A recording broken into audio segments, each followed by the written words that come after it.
Hello friends, welcome to prepare UPSC. आज का हमारा टॉपिक है वर्चुअल कोर्ट्स। वर्चुअल का मतलब होता है जिस चीज़ को हम छू ना सकें वो डिजिटली की जाए, उसको हम वर्चुअल बोलते हैं। और वर्चुअल कोर्ट का मतलब है किसी एक प्लेस पर इकट्ठे होकर कोई हियरिंग ना होना, बल्कि लैपटॉप के जरिए, इंटरनेट के जरिए कोर्ट्स को इस्टेब्लिश करना और उसी के जरिए हियरिंग करनी, सज़ा सुनानी और सभी चीज़ें वर्चुअली ही होंगी इंडिया में। और इस टॉपिक के बारे में हम जानेंगे इस वीडियो में कि इसके क्या एस्पेक्ट्स हैं, अभी इसमें क्या कमियां हैं, कितने कितने सजेशंस आए हैं, किसने इसकी रिकमेंडेशन दी है, इन सभी के बारे में हम बात करेंगे इस वीडियो में। तो हमारे साथ जुड़े रहें इस वीडियो के अंत तक। चलते हैं हमारे कंटेंट की तरफ। तो हमारा पहला कंटेंट है कि न्यूज़ में ये क्यों है।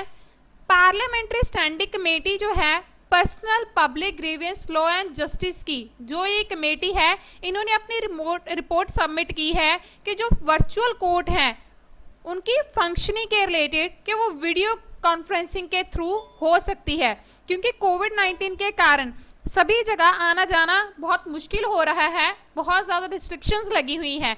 तो ऐसे में कोर्ट का जो काम है वो भी अफेक्ट हो रहा है, किसी की हियरिंग है, तो उन सभी के लिए इन्होंने एक सुझाव दिया है कि वीडियो कॉन्फ्रेंसिंग भी हो सकती है इसमें पॉसिबल। तो ये ऐसी पहली रिपोर्ट है जो कि कोविड-19 के पैंडेमिक में एक पार्लियामेंट्री पैनल ने इसको प्रस्तुत किया है। इसकी रिकमेंडेशंस क्या हैं कि ये वर्चुअल कोर्स जो कोविड-19 अगर ख़त्म भी हो जाता है तो उसके बाद भी जो वर्चुअल कोर्स हैं वो कंटिन्यू रहेंगी, मतलब चलती रहेंगी, इसको हम बंद नहीं करेंगे। और कुछ ऐसे कैटेगरीज हैं केसेस की जो छोटे छोटे केसेस होते हैं पर इतने सालों तक वो पेंडिंग पड़े रहते हैं, जैसे कि ट्रैफिक चलान का कोई केस है, कोई बहुत छोटे छोटे ऑफेंस होते हैं जैसे कोई चोरी चकारी का। इसके साथ क्या होगा कि बहुत ज़्यादा स्पीड फास्ट हो जाएगी किसी भी हियरिंग की, क्योंकि वर्चुअल कोर्ट के लिए लोगों को एक जगह से दूसरी जगह तो जाना नहीं पड़ेगा, जिसके कारण लोगों का टाइम भी बचेगा और इसके साथ जुडिशरी का जो स्पीड है वो भी फास्ट हो जाएगा। पर इसके लिए इतनी बात होनी चाहिए कि इंफ्रास्ट्रक्चर जिसकी भी ज़रूरत है, जैसे लैपटॉप की, अच्छे इंटरनेट कनेक्शन की, अगर काफ़ी सारे लोग एक ही साथ वहाँ पर लॉगिन कर रहे हैं तो सिस्टम क्रैश ना हो, तो इस सभी का इंफ्रास्ट्रक्चर हर एक कोर्ट में प्रेजेंट होना चाहिए, डिस्ट्रिक्ट कोर्ट्स में स्पेशली, क्योंकि वहाँ पर केसेस बहुत ज़्यादा आते हैं। और जो ministry of law and justice है उनके साथ है ministry of electronics and information technology. इन दोनों को ये ध्यान जरूर रखना चाहिए कि ये डेटा प्राइवेसी जरूर हो, मतलब कोई भी डेटा आके हैक ना कर ले। कोई भी दूसरी कंट्री हो सकता है, दूसरी स्टेट हो सकती है, हो सकता है कोई क्रिमिनल ही हो जो डेटा हैक कर रहा है। मान लीजिए अगर किसी के खिलाफ डेटा प्राइवेसी का ही इल्ज़ाम लगा हुआ है और उसकी जो हियरिंग हो रही है वो वर्चुअल तरीके से हो रही है लैपटॉप के जरिए, तो जब वो नॉर्मल डेटा हैक कर सकता है तो इसको क्यों नहीं हैक कर सकता। तो इसके रिलेटेड उनको बहुत सारे पर्सपेक्टिव भी देखने पड़ेंगे, डेटा की सिक्योरिटी की कहीं किसी के हाथ ना लग जाए। तो एक नया प्लेटफॉर्म तो है इंडियन जुडिशरी के सिस्टम में, पर इसके लिए बहुत सारी रिकमेंडेशंस हैं, इन सभी चीज़ों को उनको ध्यान में रखना चाहिए। और जो कोविड-19 के पहले जो वीडियो कॉन्फ्रेंस होती थी वो एक प्राइमरी यूज़ था, मतलब टेम्परेरी यूज़ था, वो कंडक्ट करती थी रिमांड मैटर्स में, ताकि जो प्रिजनर्स की मूवमेंट है उसको प्रिवेंट कर सके बिटवीन कोर्ट्स एंड जेल्स। इसके ये पहले भी होता था वीडियो कॉन्फ्रेंसिंग के थ्रू, पर इतना ज़्यादा अच्छे फैसिलिटी से नहीं होता था। तो जो वीडियो कॉन्फ्रेंसिंग की फैसिलिटीज़ थी वो अभी तक 3240 कोर्ट में ही लागू हुई है। उसके साथ जो इतनी प्रिजन्स है, 1272 प्रिजन्स है, जेल हैं, उनके यहाँ ही जो वीडियो कॉन्फ्रेंसिंग है उसकी लागू हुई है। तो ये सभी कोर्ट्स में अभी तक अवेलेबल नहीं है। और इवन 2019 में अगस्त में जो पंजाब और हरियाणा की हाई कोर्ट है उसने भी अपनी पहली वर्चुअल कोर्ट फरीदाबाद में चलाई थी, ताकि वो जो ट्रैफिक चलान केसेस होते हैं स्टेट में उन सभी को हैंडल कर सके इस वर्चुअल कोर्ट के ज़रिए। तो इसके फ़ायदे क्या होंगे कि पहली बात तो ये कि चीपर है, क्योंकि लोग वहाँ पर जाते हैं, पेट्रोल के अपना चला के जाते हैं, अपना टाइम वेस्ट करते हैं, इवन डर भी रहता है कि कहीं कोई क्रिमिनल को छुड़ाने के लिए रास्ते में अटैक न कर दे। तो इसके साथ बहुत सारी मेरिट्स हैं कि पहली बात तो चीपर है, सेकेंड बात फास्ट है, क्योंकि सभी जो प्रोसीडिंग्स है वो बहुत जल्दी निपटाई जा सकती हैं, क्योंकि आने जाने का समय बच गया है इसमें। जो वर्चुअल कोर्ट होती हैं वो ज़्यादातर सिटीजन फ्रेंडली होती हैं, मतलब लोगों के लिए बहुत ज़्यादा फ्रेंडली हैं, क्योंकि उनको ज़्यादा दूर नहीं जाना पड़ता। तो ये एक जस्टिस के लिए बहुत बड़ा असेस भी है उनके लिए, कि जस्टिस उनको अभी थोड़े समय में ही मिल जाए, क्योंकि फास्ट हो जाएगा। और सेकंड बात, जो लॉयर्स की प्रोडक्टिविटी है, मतलब उनके काम करने का जो तरीका है वो भी इंक्रीज होगा, उनकी प्रोडक्टिविटी इंक्रीज होगी, मतलब उनकी क्वालिटी इंक्रीज होगी। क्यों? क्योंकि उनको अभी कोर्ट्स ही नहीं जाना पड़ेगा रेगुलर विजिट के लिए, और घंटों घंटों तक वेट नहीं करना पड़ेगा कि हमारी बारी आएगी, हमारी बारी आएगी। तो इसके साथ क्या होगा, लॉयर्स का टाइम भी बचेगा। पर इसके साथ कुछ चैलेंजेस भी सामने आ रहे हैं, जैसे कि इंफ्रास्ट्रक्चर अभी इतना डेवलप नहीं हुआ है कि वो वर्चुअल कोर्ट को सपोर्ट कर सके। मतलब ऑलमोस्ट 50% ऐसे लॉयर्स हैं जिसके जो डिस्ट्रिक्ट कोर्ट में काम करते हैं, पर उनके पास कोई लैपटॉप भी नहीं है और कंप्यूटर फैसिलिटी भी नहीं है। तो वो वर्चुअल कोर्ट को कैसे इस्टेब्लिश करेंगे और अपनी हियरिंग कैसे करेंगे।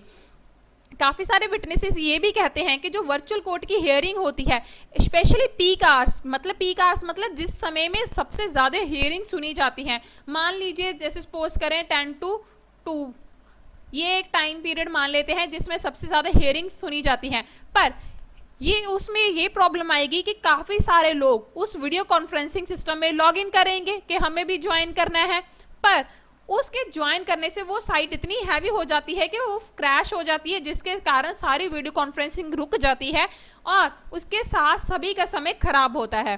तो ये चीज़ बहुत ज़्यादा ध्यान में रखनी होगी कि कोई भी सिस्टम क्रैश ना करे, इतना ज़्यादा परफेक्ट सिस्टम उनके पास होना चाहिए।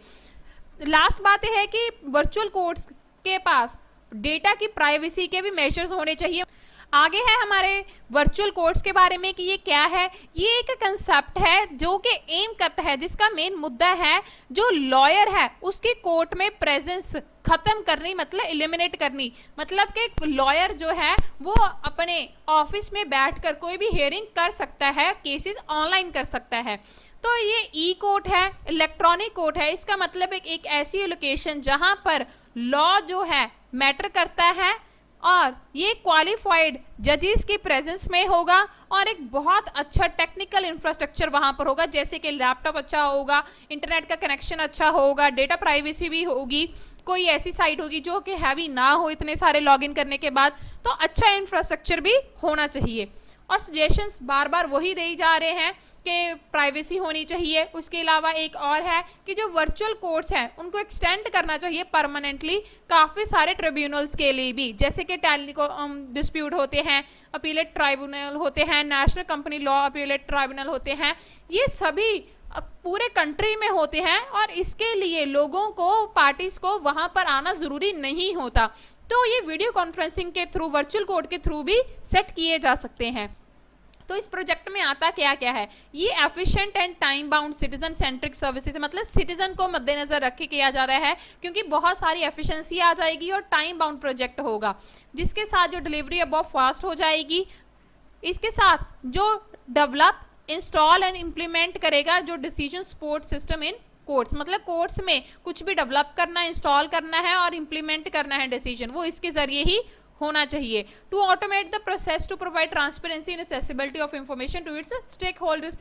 ये तो जाहिर सी बात है कि हो सकता है कोई सारे लोग वहाँ पर हेयरिंग में ना पहुँच सके, इसके लिए वो वर्चुअल कोर्ट का इस्तेमाल कर सकते हैं और अपनी प्रेजेंस वहाँ पर ला सकते हैं, जिसके साथ ट्रांसपेरेंसी और ज़्यादा आएगी। और इसके साथ ही जुडिशियल जो प्रोडक्टिविटी है वो भी बढ़ेगी, क्वालिटी भी बढ़ेगी उसकी, और क्वांटिटेटिव, मतलब एक दिन में काफ़ी सारे केस निपटाए जा सकते हैं विद क्वालिटी।